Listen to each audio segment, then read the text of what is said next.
Nous avons ces deux fenêtres en bois dur que nous voulons remplacer. Elles n'ont pas été correctement entretenues.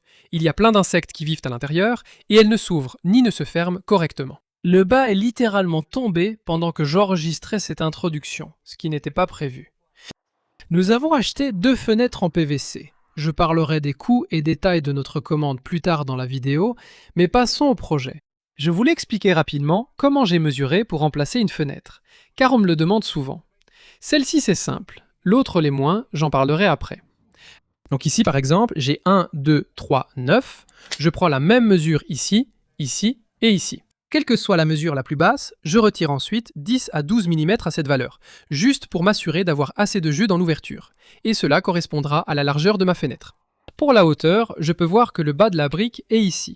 Et si je regarde sous l'appui de fenêtre, je vois que l'appui repose sur le haut de cette rangée de briques ici. Donc je peux simplement accrocher mon mètre ruban sous l'appui de fenêtre, ce qui me donne un.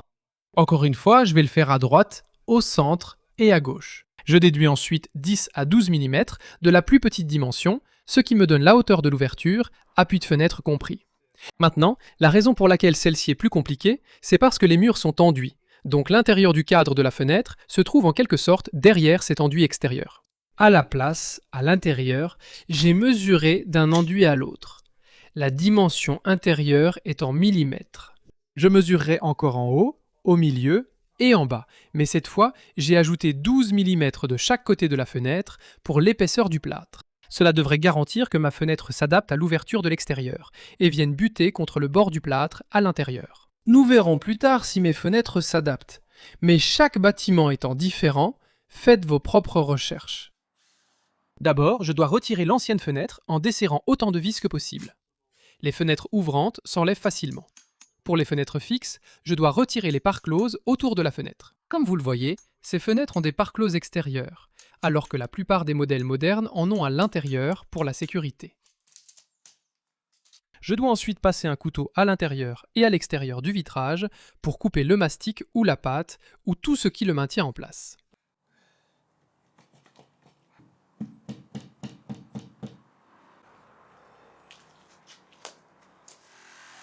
Je peux ensuite passer la scie sabre dans le cadre pour faire des coupes et retirer rapidement cet élément.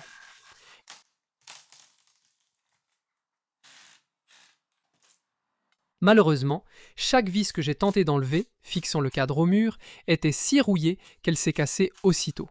J'ai donc dû forcer davantage.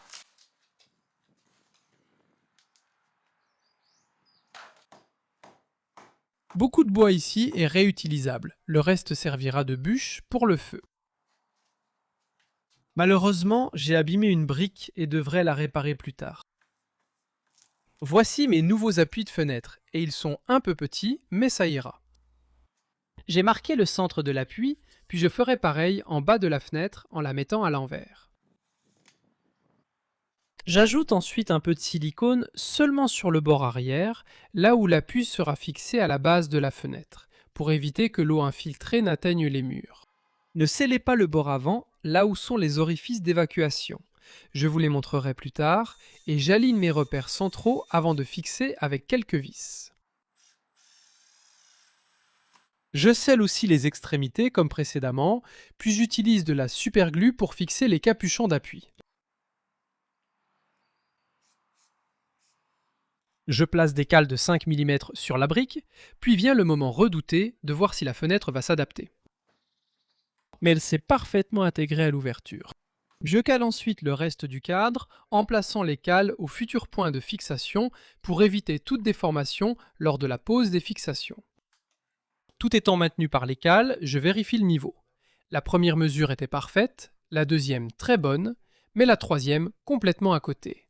Je devais donc retirer la fenêtre, encore une fois, ce qui s'est mal passé. Heureusement, rien n'a été abîmé. Le problème était que le bord arrière de l'appui de fenêtre intérieur bloquait la fenêtre. Il fallait retirer au moins 10 mm, idéal pour l'outil multifonction.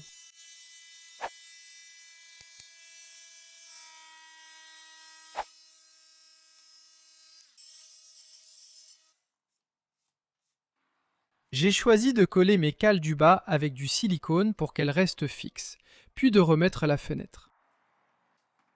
Et cette fois, c'était parfait. Je dois ouvrir la fenêtre pour fixer le cadre au mur, mais d'abord, j'enlèverai tous les autocollants. Pour les fixations, il est recommandé d'en mettre une à quelques millimètres de chaque coin, puis tous les 600 millimètres entre les deux. Donc pour une fenêtre de cette taille, j'ai juste besoin de 3 fixations de chaque côté, en haut et en bas. Plutôt que de mesurer en millimètres, je vais simplement mettre une fixation au centre. Je vais utiliser ces vis à béton qui n'ont pas besoin de cheville dans la brique, ce qui simplifie tout. Il suffit de percer un avant-trou de 6 millimètres avec un foret SDS long directement à travers le cadre et dans le mur. Quand je visse la vis, il faut juste veiller à ne pas déformer le cadre et ici les cales soutiennent ce point de fixation.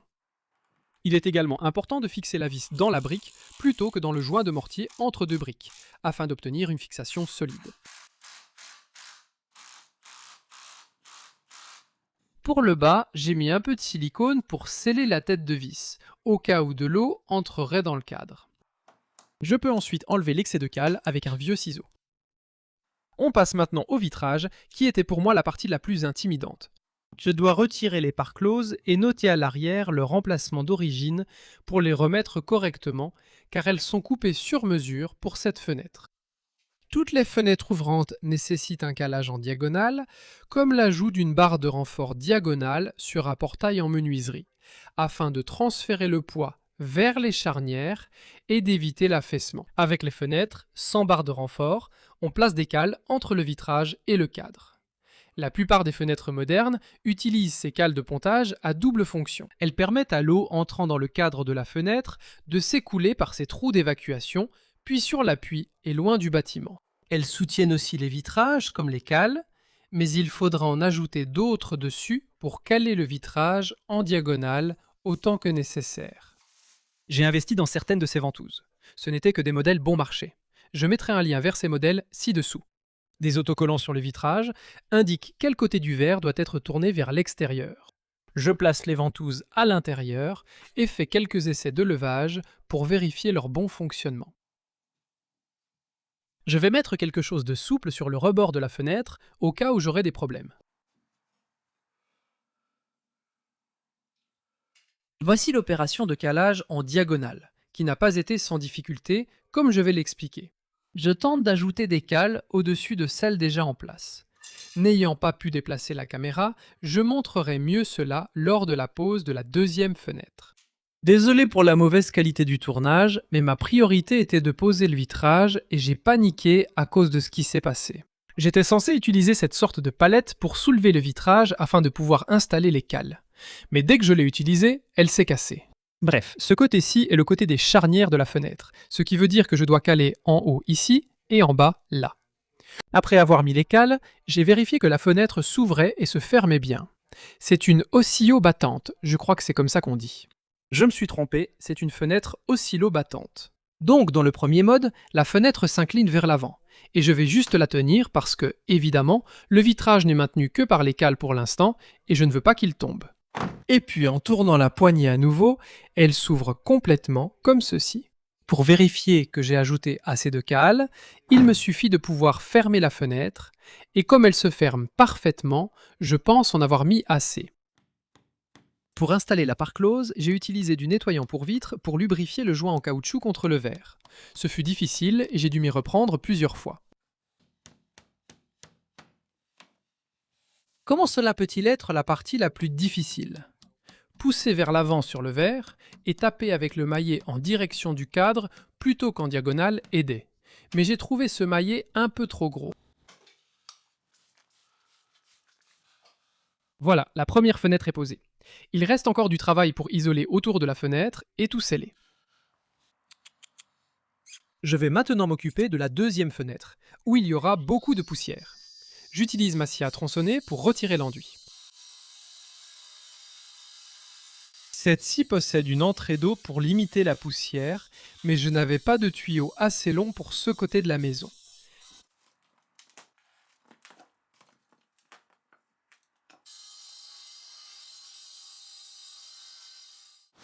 J'ai donc envisagé d'acheter de nouveaux outils pour faire la deuxième fenêtre, car le grattoir à glace utilisé pour la première n'a pas bien fonctionné.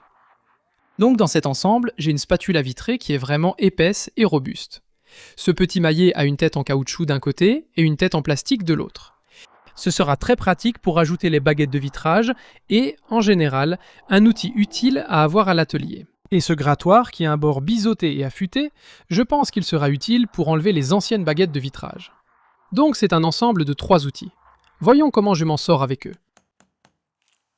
Ah, tellement plus facile.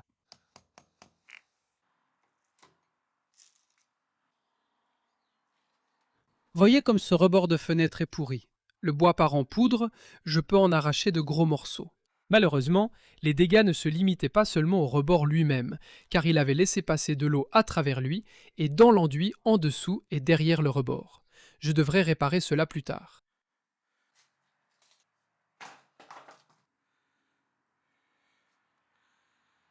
Je craignais que ces briques sans linteau ne soient pas soutenues. Dans ces cas, connaître quelqu'un comme Robin Clever est utile.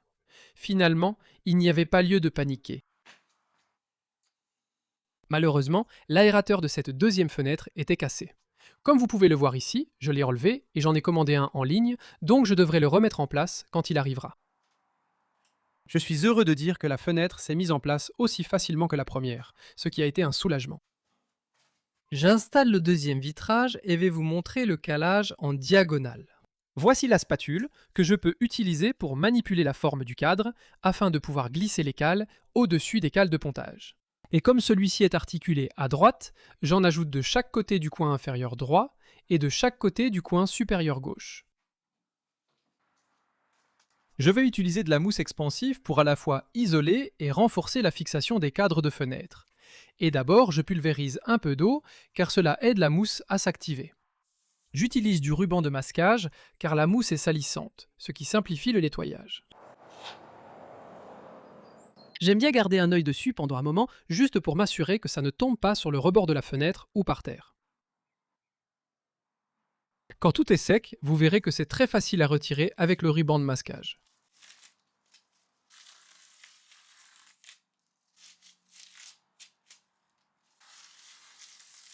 Il est temps de réparer un peu d'enduit et de briques. Donc je mélange 4 volumes de sable à bâtir pour 1 volume de ciment, j'ajoute de l'eau et juste une goutte d'hydrofuge intégral et de plastifiant pour obtenir un bon mélange de mortier. J'ai bien mouillé l'enduit et les briques pour éviter qu'ils n'absorbent trop vite l'humidité du mortier.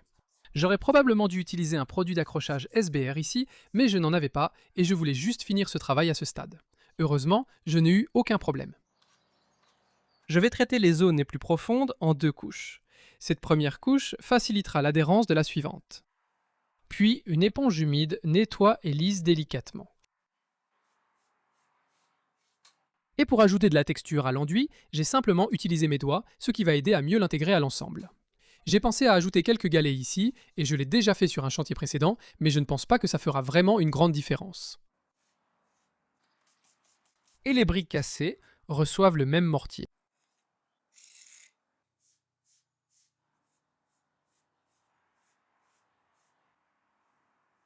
Maintenant, pour le haut de cette fenêtre, je ne veux pas utiliser de mortier ici parce que je pense que ce serait trop compliqué de travailler à l'envers. Et cet espace est trop grand pour être comblé avec du silicone. Donc je pense que je vais aller voir dans mon abri si j'ai du plastique que je pourrais utiliser pour faire une baguette de finition. Je pense que sur cette étagère, j'ai des pièces récupérées dans une benne. Donc sur ce morceau, j'ai un joli bord fini ici, et je pense que si je fais une coupe quelque part par ici, alors j'aurai la pièce parfaite.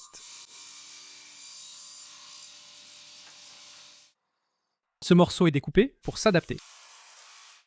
Et ensuite, j'utilise un mastic silicone pour le bâtiment pour le fixer. Celui-ci est spécialement conçu pour le PVC.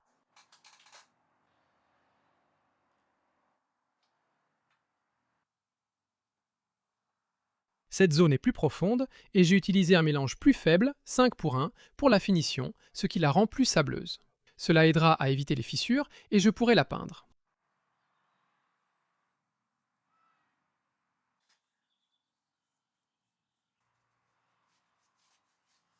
Et puis remettre du silicone pour tout bien sceller.